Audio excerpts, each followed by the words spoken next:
Hey everybody, it's Jason Blaha here, and I'm just sitting here in my robe drinking my morning coffee looking sexy as hell as usual.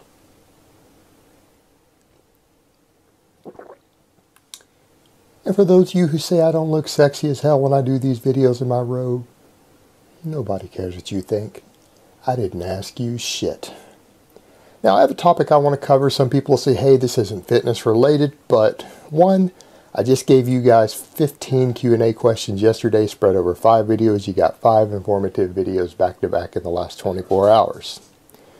Number 2, I frequently cover topics related to masculine issues, masculinity, traditional male role models, because I kind of believe in that kind of thing, even though I believe in equal rights. As far as social rights, legal rights among the sexes, I fully support that.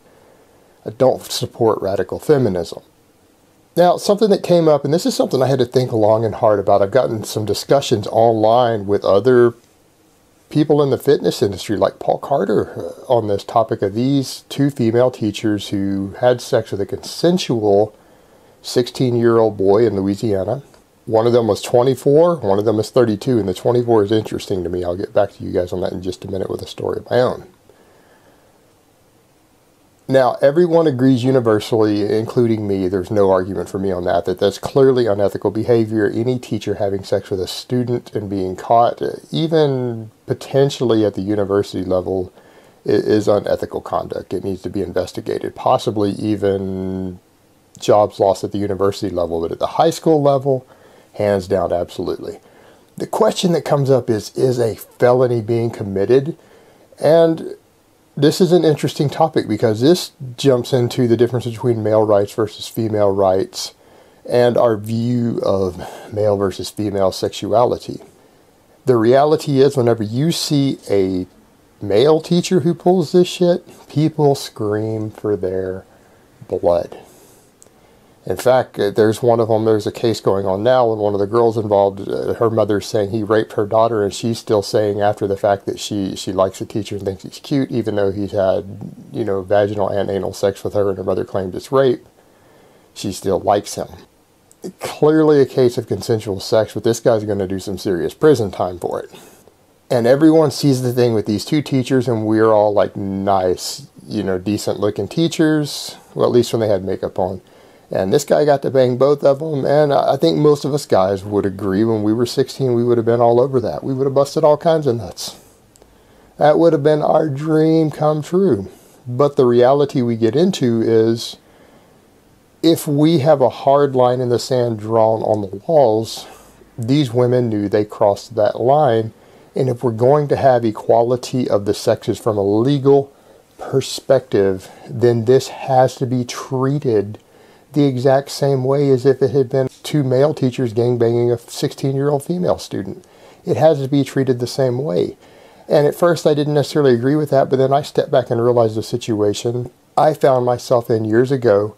A girl I picked up at a club who had a stamp on her hand showing she was 21, was flirting with me. I was around 24. I took her back to my place and found out after I got her back to my place, it was one of those, hey, are you going to be mad if I tell you something? It was basically a line she uttered, and it turned out she was 16 with a fake ID. Myself, having taken Texas criminal law courses at that time, realized that if any sexual interaction happened, even oral sex, without any penetration, that I was looking at a guaranteed charge, even because in the state of Texas, them lying about their age and it being a reasonably believable lie, such as she's got a stamp showing she had a fake ID, she was in a place that you're only allowed to be at 21 and up by law, and was carrying a fake ID, that is not a deterrent to prosecution. That can be a mitigating circumstance to reduce the penalty you get. It could take your 20-year sentence down to 5 years or 2 years.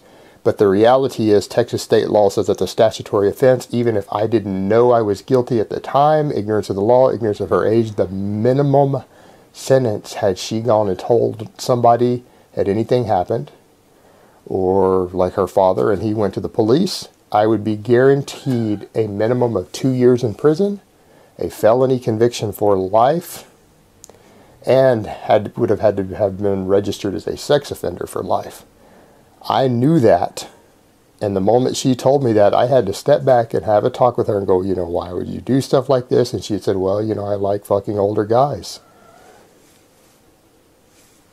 Consensual, but illegal, and I would have suffered the penalties. So I very calmly told her that she could get me in a lot of trouble coming back to my place trying to do stuff like this, that I would appreciate it if she forgot my name, forgot where I lived, never contacted me again. I called a taxi for her, and I gave her cab fare for money so that she could get home at 3 in the morning, or 2 in the morning, or whatever time it was.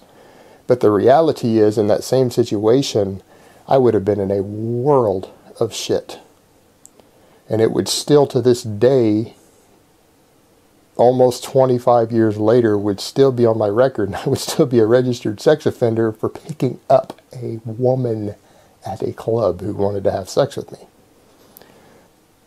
So it comes back to that point of, if we're going to have these type of laws and we're going to assume that 16-year-old girls and 15-year-old girls are being taken advantage of by older men, even when it is consensual, if we're going to have that in the laws and we're going to judge that socially, if we want equality of the sexes, even to include the feminists, if they want legal equality of the sexes, then you have to treat the females who do the same thing with teenage boys as sexual offenders. They need to get the exact same kind of prison time. If a man for the same level of offense, a teacher in that same situation, gets 10 years, then a female needs to get 10 years. It's not fair if they only get a probation and he gets 10 years of first offense and it's a similar level of action and a similar level of seduction involved.